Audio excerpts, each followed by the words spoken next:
مسؤولينta qabaleyda 22 qobol ama waxgaradka inay dadka ka saaraan meelaha biyo mareenada ama togoga ee dhibaato ku keeni karta in laga fogeeyo dadku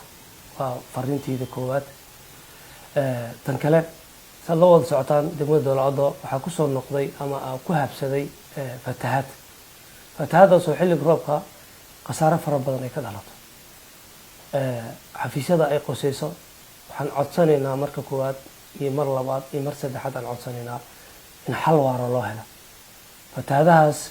sanadii hadda ugu dambeeyay sanadka hadda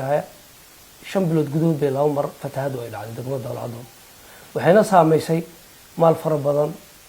iyo naf fara badan iyo qasaare fara badan iyo agab beero oo fara badan iyo dhibaato u geysatay haddaba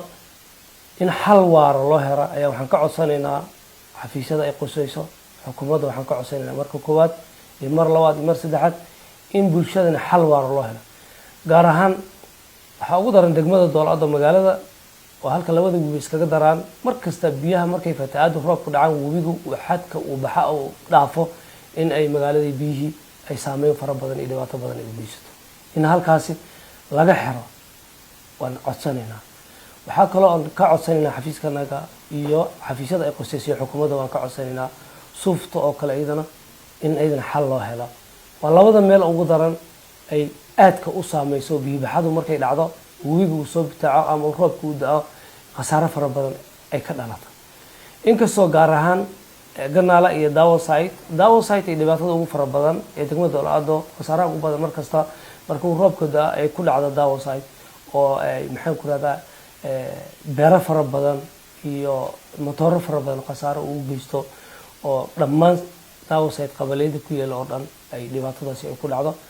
gaar ahaan haddana haddii xal loo helay xal xukuumadda ay u heli karto maadaama sanadku uu cusub yahay magaalada iyo suuf in labadaas meel loo xiro gaabiyana loo sameeyo ama biyo xirana loo sameeyo in xafiiska ay qosayso iyo xukuumadda mar koobaad iyo mar labaad mar saddexaad aan ka codsanaynaa in labadaas meel xal loo helo haddii guud ahaan aan loo wada heli karin laakiin labadaas meel in laga xiro waan codsanaynaa ugu dambeyn waxaan mar fariintayda aan gaarsiinaya 22 qabale مسؤولينta qabaleyda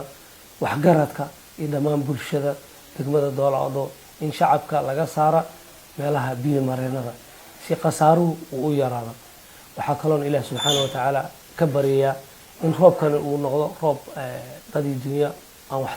waxtar leh oo dhibaato aan geysanin